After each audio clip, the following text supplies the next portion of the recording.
Cyrus Carmack Belton was a 14-year-old boy in Columbus, South Carolina. He was a kid with his whole life ahead of him, but in May of 2023, his life was cut short over an absolute lie. Let's talk about what happened on that day, because the details matter, and the world needs to hear the plain and simple truth. Cyrus walked into a Shell convenience store owned by 61-year-old Rick Chow. While Cyrus was inside the store owner and his son, Andy Chow, suspected Cyrus of shoplifting 4 bottles of water. They confronted him, to which an argument ensued, which ended up in Cyrus running out of the store. And based on the security footage within that store, Cyrus did not steal anything. The footage proved that he did not take a single thing. He was inspecting some water bottles and then put them back. Yet Rick Chow and his son chased this 14-year-old boy down the street with no evidence that a crime had been committed, merely under an assumption. They chased him down over 130 yards outside of the store. To put that in perspective for you, that is the length of 1.5 football fields. During the chase, Rick Chow then pulls out a gun and then shoots Cyrus in the back. Now, I want you to think about that for a second. A 14-year-old boy was running away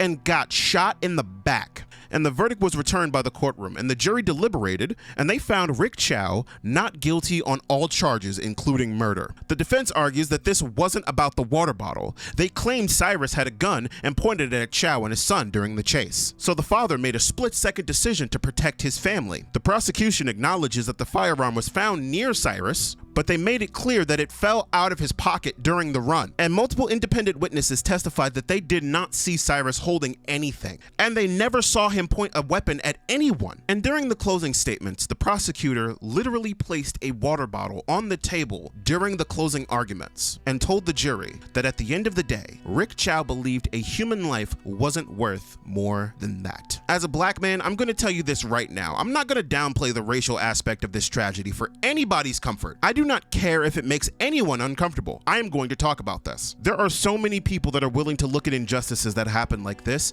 and treat race like an abstract political issue. They afford themselves the luxury of turning a blind eye simply because they aren't the ones standing in the firing line right now. But I'm not watering this down for the comfort of anyone so they can sleep better at night. So let's look at this through the lens of pure pragmatic reality. I understand at the end of the day that people are driven by self-interest, and people are only going to put effort into something that's affecting them directly. So if I need to put into perspective why it's important for everyone, not just black people, to dismantle the anti-black rhetoric and sentiments that are rampant within all communities, this is why. White supremacy is an ugly, insatiable monster that only cares about itself. Anyone who is attempting to capitulate or suck up to white supremacy needs to understand that you are not white, and you will never truly be accepted by white supremacists. Because today the target's on us, but the minute that you turn a blind eye to anti-black rhetoric and behaviors and sentiments within your community is the minute that you let the lives of everyone be treated cheap and disposably. For you are shrinking your own defensive line. Because look at history. Look at the world around you. There is already vitriolic disdain aimed at different communities when it becomes politically convenient. Look at how fast people turned on the Asian community during the COVID-19 pandemic. Look at the hatred directed towards Jewish people during the current Iranian war. Look at the willingness to dehumanize Caribbeans and Haitians with Trump's anti-immigration rhetoric,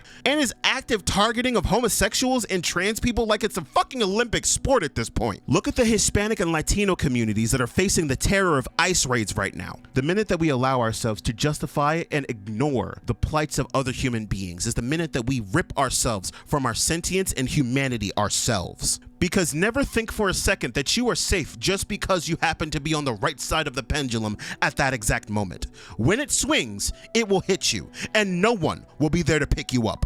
So if you allow anti-blackness to persist in your spaces, you are actively destroying any black support or sentiment for your community when that pendulum does hit you. So please, for the love of God, do not let us be targeted like this and do nothing. Now, I want to speak directly to the Asian community for a second. I already know that some of you are going to say, but I didn't do anything. I absolutely have nothing to do with this or his family. And look, I get that. But the basic foundational understanding of sapiocentrism dictates that you cannot just sit back and be silent. We must all strive for balance between instinct, empathy, and logic. And right now, the racial lines are being drawn and people are being divided. A lot of people are pissed off about this verdict. And if we're being completely honest with ourselves, there's going to be a massive tension between black and Asians and a constant back and forth that is going to heighten the tensions that have already been there. So in order for us to come together, we have to point at the elephant in the room, and Asians, you are going to need to be vocal about this.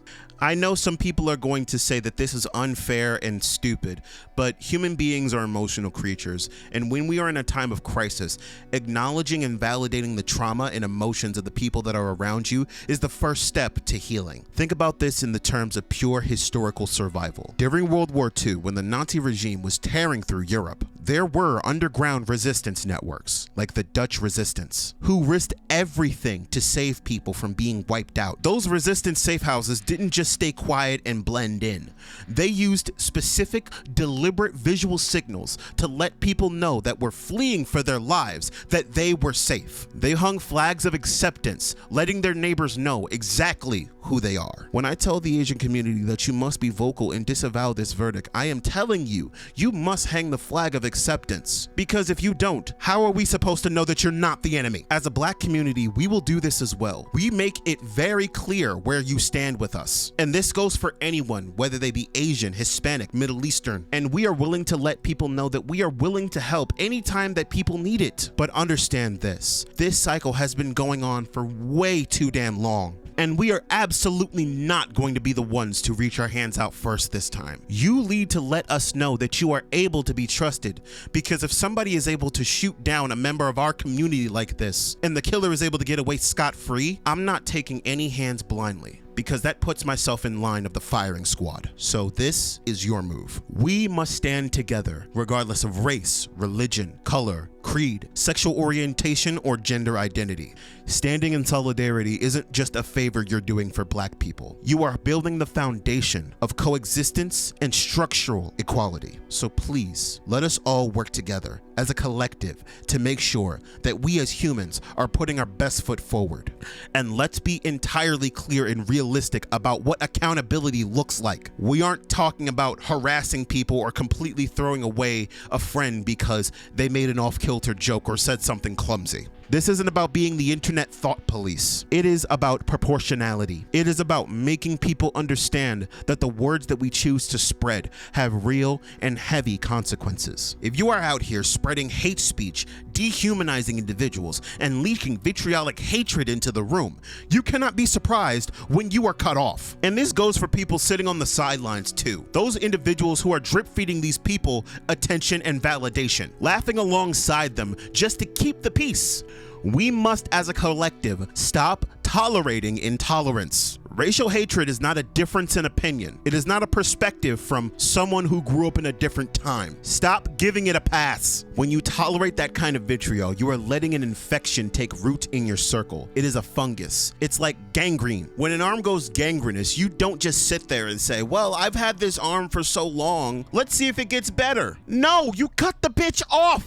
And that's what some of you people need to do. You need to start cutting these gangrenous bitches off. This is the only way we're going to get rid of racism. And this is the only way that marginalized groups are actually going to be protected against prejudice. Blacklisting businesses that look at people as lesser, not interacting with them so they can spread their vitriolic hate. We need to band together against these morally compromised individuals who want to normalize this kind of behavior. Individuals who are willing to put property value, personal status, or political agendas over the lives of average everyday human beings. We need to make sure that we fight for a future where Cyrus Belton's death was the last one based on prejudice. I preach this message of unity, not to be callous of the life that was lost of Cyrus, but I preach it so that the anti-blackness that snuffed out his life too early ends. Because whether you want to acknowledge it or not, as a Black man, I will look you in the eye and tell you the truth about what happened to that 14-year-old boy. Rick was looking for a reason that day. May Cyrus Carmack Belton rest in peace. And if there is any consolation for the family of Cyrus, know that even though the court found him not guilty, the court of public opinion is on your side, and history never forgets. Rick Chow will never know peace,